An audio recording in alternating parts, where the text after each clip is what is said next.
नमस्कार, मैं हूं पूजा सचदेवा और आप देख रहे हैं खबर असरदार। और खबर असरदार में आज सबसे पहले बात बिहार की। बिहार विधानसभा चुनाव में एनडीए की सुनामी के बाद अब नई सरकार के गठन को लेकर हलचल काफी तेज हो गई है। नीतीश कुमार ने मुख्यमंत्री पद से इस्तीफा दे दिया है और नई सरकार बनाने का दावा भी पेश कर दिया है। कल सुबह 11:30 बजे नीतीश रिकॉर्ड 10वीं बार बिहार के मुख्यमंत्री पद की शपथ लेंगे।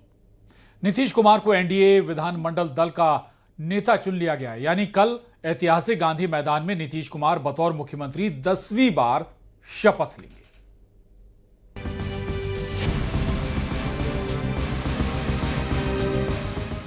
नीतीश कुमार आधुनिक बिहार के शिल्पकार 10वीं बार चलाने जा रहे हैं सरकार, क्योंकि नीतीश कुमार को सर्वसम्मति से एनडीए विधानमंडल दल का नेता चुन लिया गया है। बुधवार की दोपहर 3 बजे विधानसभा के सेंट्रल हॉल में एनडीए के विधायकों और विधान पार्षदों की बैठक शुरू हुई और इस बैठक में बीजेपी विधानमंडल दल के नेता सम्राट चौधरी ने एनडीए का नेता चुने जाने के लिए नीतीश कुमार के नाम का प्रस्ताव रखा, जिस पर BJP, JDU, LJP, Ramvilas, HAM और आरएलएम के विधायकों ने अपनी मंजूरी दी।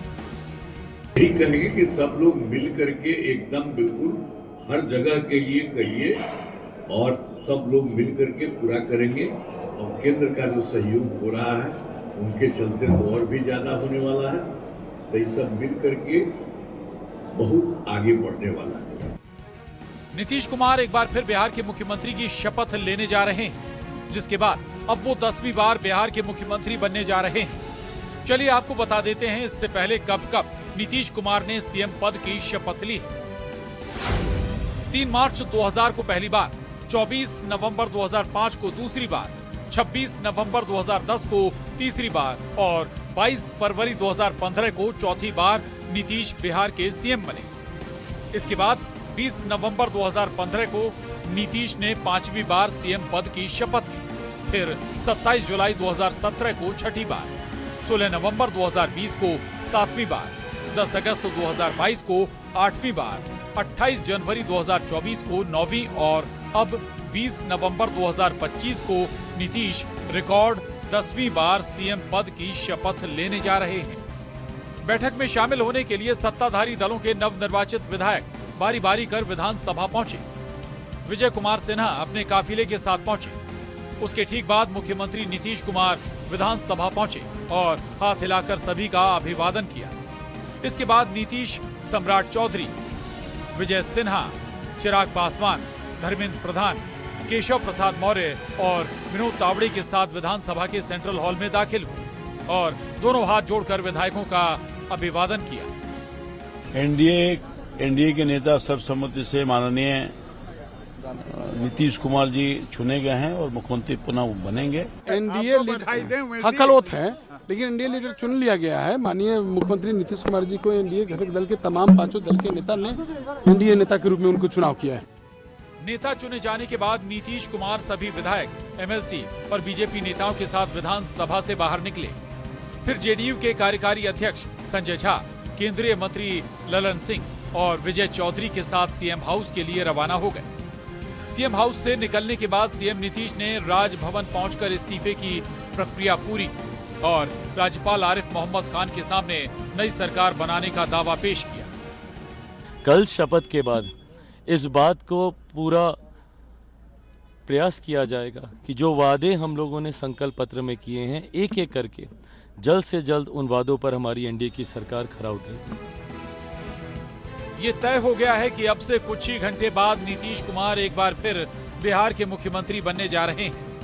नई सरकार के गठन की सारी औपचारिकताएं पूरी कर ली गई हैं। सुबह 11:30 बजे नीतीश बतौर मुख्यमंत्री दोनों डिप्टी सीएम सम्राट चौधरी और विजय कुमार सिन्हा के साथ शपथ लेंगे, जिसके साक्षी प्रधानमंत्री नरेंद्र मोदी, गृह मंत्री अमित शाह समेत एनडीए शासित कई राज्यों के मुख्यमंत्री बनेंगे। Bureau report, news 18।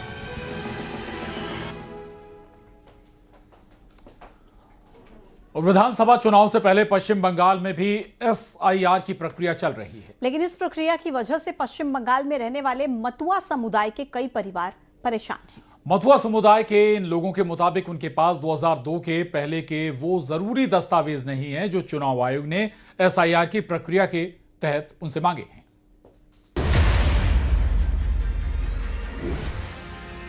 पश्चिम बंगाल में अगले साल विधानसभा चुनाव है।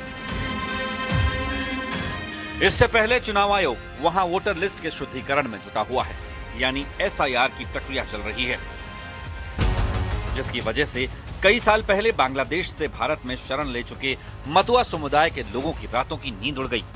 वजह थी SIR के तहत मांगे गए दस्तावेज, क्योंकि मतुआ समुदाय के कई लोग ऐसे हैं जिनके पास 2002 से पहले के दस्तावेज नहीं हैं। मतलब बोलने से ये लोग को दो किस्म का है, अभी होगा क्या नहीं होगा। क्यों ऐसा क्यों सोच रहे हैं? क्योंकि ये लोग का सब आपका बांग्लादेश से आने के बाद ये लोग का 2002 का डॉक्यूमेंट्स नहीं है। बंगाल के उत्तर 24 परगना के ठाकुर नगर में रहने वाले लोगों के चेहरे देखकर उनकी परेशानी पता चलती है। वो पसुपेश में हैं। उनकी समस्या का समाधान जानने के लिए वो ठाकुर नगर में बने CAA हेल्प डेस्क पहुंच गए, क्योंकि उन्हें भरोसा दिया गया था कि CAA फॉर्म भरने के बाद बांग्लादेश से आए हिंदू शरणार्थियों की नागरिकता सुरक्षित रहेगी। मगर जिन लोगों के पास दस्तावेज की कमी थी, उन्हें उनकी समस्या का हल नजर नहीं आया। चिंता तो लागছে না যে কি দেখি হবে না হবে। कितने लोग हैं घर पे? 6 लोग हैं। और सबका ही एक ही हाल है? हाँ, एक ही हाल है। आपका जो 12 डॉक्यूमेंट्स बोला है इलेक्शन कमीशन ने, एक है बर्थ सर्टिफिकेट, ठीक है। बहुत सारे लोगों के पास बर्थ सर्टिफिकेट नहीं है, स्कूल सर्टिफिकेट्स नहीं है, तो आपको दिक्कत तो होगी। उत्तर 24 परगना के ठाकुर नगर में मतुआ समुदाय के लोगों की अच्छी खासी आबादी रहती है। ये लोग नमशूद्र है, ये लोग बांग्लादेश से सताए हुए लोग हैं जो काफ़ी दशक से यहाँ पे आए हुए हैं और यहाँ पे रह रहे हैं। ये लोग जो लोग बांग्लादेश से अत्याचारित होके अत्याचार जिनके ऊपर हुए हैं वो यहाँ पे आए हैं और यहाँ पे ये लोग रहते हैं। न सिर्फ ये इनके वोटर्स कार्ड है, इनके आधार कार्ड है और कई सालों से ये वोट देते आ रहे हैं। ठाकुर नगर में मतुआ समुदाय के कई परिवार ऐसे हैं जो इस बात से परेशान हैं कि अगर उनका नाम वोटर लिस्ट से कट गया तो वो क्या करेंगे। राशन कार्ड बनाया, आने का साथ साथ तो नहीं बनाया कोई। अभी वो आदमी लोग का देखा। राहुल गांधी वोट चोरी चिल्लाते रह गए और कांग्रेस के भीतर ही वोट चोरी हो गई। ईवीएम हैक होने का आरोप लगा चुकी कांग्रेस से शशि थरूर ही हैक होते हुए दिखाई दे रहे हैं, क्योंकि शशि थरूर ने फिर एक बार मोदी की जमकर तारीफ की है, जिसके बाद थरूर को लेकर कांग्रेस के कई नेताओं ने जमकर थरूर के खिलाफ बोला है।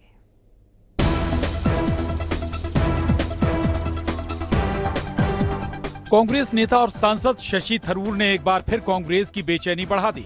कांग्रेस थरूर पर हमलावर हो गई। प्रधानमंत्री मंच से बोल रहे हैं और उनकी बात पर तालियां बज रही हैं और ताली बजाने वालों में कांग्रेस के सांसद शशि थरूर भी हैं। ये तस्वीर रामनाथ गोयनका लेक्चर की है, जिसमें प्रधानमंत्री मोदी ने प्रमुख वक्ता के रूप में भाग लिया।